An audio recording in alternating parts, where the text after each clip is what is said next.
Very good afternoon to all of you. दोस्तों कैसे हो आप सभी। दोस्तों आज के सेशन में हम डिस्कस करेंगे स्ट्रीम ऑफ कॉन्शियसनेस, जो कि एक लिटरेरी टर्म है।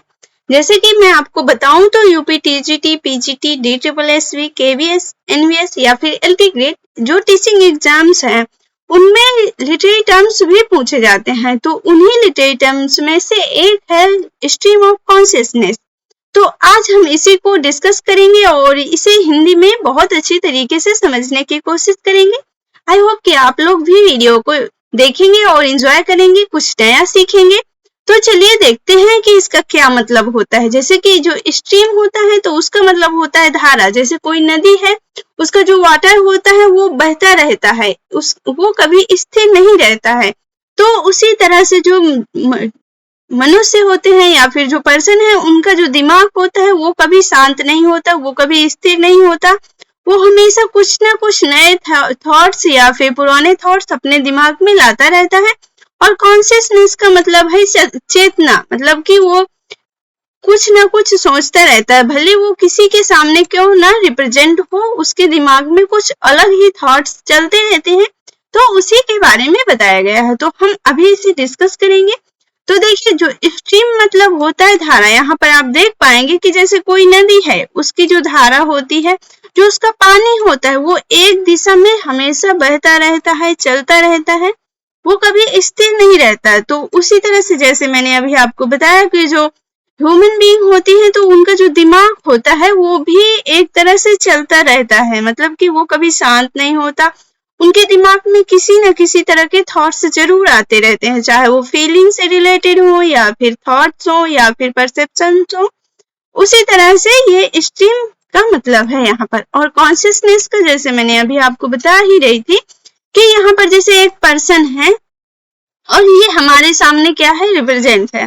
तो आप देखेंगे कि ये बॉडी तो इसकी हमारे सामने रिप्रेजेंट है। जैसे आप किसी पर्सन को अपने सामने थोड़ा सा विजुअलाइज कर लीजिए, वो आपके सामने है और आप उससे बातें कर रहे हो, वो आपके सामने, तो बॉडी तो उसकी है, लेकिन आप ये देखोगे कि कहीं ना कहीं उसके दिमाग में, मतलब कहीं आपको ये फील भी होता है, कहीं नहीं होता है।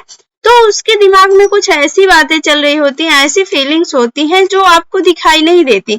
जबकि आप देखेंगे कि वो बॉडी से, तो जो उसका शरीर है वो तो आपके सामने है, लेकिन जो उसके थॉट्स प्रोसेस हैं वो आपको दिखाई नहीं देते हैं। तो इसे ही कॉन्शियसनेस बोलते हैं। मतलब वो आपको सुन सकता है, देख सकता है, आपसे बातें कर सकता है, लेकिन मेंटली रूप से वो कहीं और प्रेजेंट होता है, उसे ही कॉन्शियसनेस कहेंगे।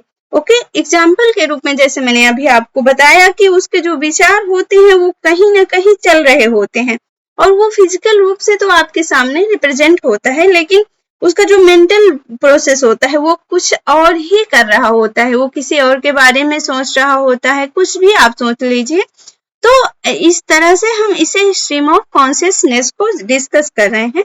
तो यहाँ पर जैसे अब यहाँ पर कुछ इंपॉर्टेंट की फैक्ट्स हैं, जैसे कि मेमोरीज हो गई, थॉट्स हो गए, आइडियाज हो गए, ये सभी जो पास्ट से जुड़े हुए होते हैं या फिर प्रेजेंट में जुड़े हुए होते हैं, या फिर ऐसा कह सकते हो कि ये फ्यूचर से रिलेटेड होते हैं। जैसे हम कभी सोचते हैं, जैसे जॉब को लेकर आप देखिए कि हमारे दिमाग में कितने सारे थॉट्स आते रहते हैं कि जब हमको कोई सरकारी नौकरी मिल जाएगी तो उसके बाद हम क्या करेंगे, हम क्या खरीदेंगे, कैसे रहेंगे, हमारा जो लाइफ स्टाइल है वो किस तरह से रहेगा। इस तरह जब हम सोचते हैं तो वो किसके अंतर्गत आएगा, वो कॉन्शियसनेस के अंतर्गत आएगा। ओके दोस्तों, अब यहाँ पर मैं बात करती हूँ कि एक राइटर है, जब वो अपने को एक स्ट्रीम ऑफ कॉन्शियसनेस के रूप में रिप्रेजेंट करता है, अपने वर्क में इस टर्म को अप्लाई करता है, तो वो किस तरह से काम करती है, तो उसके बारे में देखते हैं। तो मतलब जब एक राइटर अपने मन की बातों को, चाहे वो प्रेजेंट, पास्ट, फ्यूचर, किसी भी तरह के विचार हों, जो राइटर अपने वर्क में, अपनी रचना में लिखता है, तो उनमें ये नहीं देखा जाता है जैसे एक राइटर है वो इतनी समय कोई बुक लिख रहा है तो उसके दिमाग में प्रेजेंट या पास्ट या फ्यूचर से रिलेटेड जो थॉट होंगे वो उनको यकायक यहाँ पर लिख देगा, वो अपनी बुक में लिख देगा, वो इनके बारे में विचार नहीं करेगा और ये भी नहीं होता कि वो पहले से सोच कर रखा होता है। तो इसे ही स्ट्रीम ऑफ कॉन्शियसनेस बोलते हैं। आई होप कि अब तो आपको समझ में आ ही गया होगा। अब बात करते हैं नेक्स्ट पॉइंट्स के बारे में।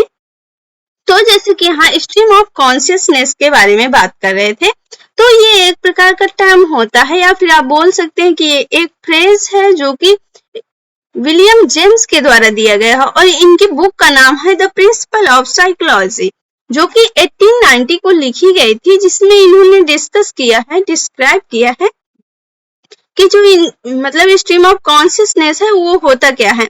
तो unbroken flow of perceptions, memories, thoughts and feelings in the working mind, जैसे कि जो एक दिमाग होता है वो हमेशा चलता रहता है, वो कुछ ना कुछ सोचता रहता है, उसके दिमाग में कोई ना कोई फीलिंग्स चलती रहती हैं, वो अनब्रोकन फ्लो होता है, जो कि हो सकता है कि वो परसेप्शन से रिलेटेड हो या फिर उसके मेमोरीज से रिलेटेड हो या उसके थॉट से रिलेटेड हो।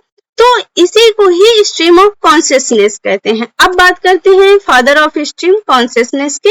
तो इनके जो फादर हैं इस टर्म को जैसे कि कॉइन किया विलियम जेम्स ने, तो यही इनके फादर भी हैं। तो विलियम जेम्स कौन है? Father of stream consciousness. Okay दोस्तों, आई होप कि ये जो लिटरेरी टर्म है आपको अच्छे से समझ में आ गई होगी। मिलते हैं अब नेक्स्ट सेशन में, तब तक के लिए thank you very much. Thank you.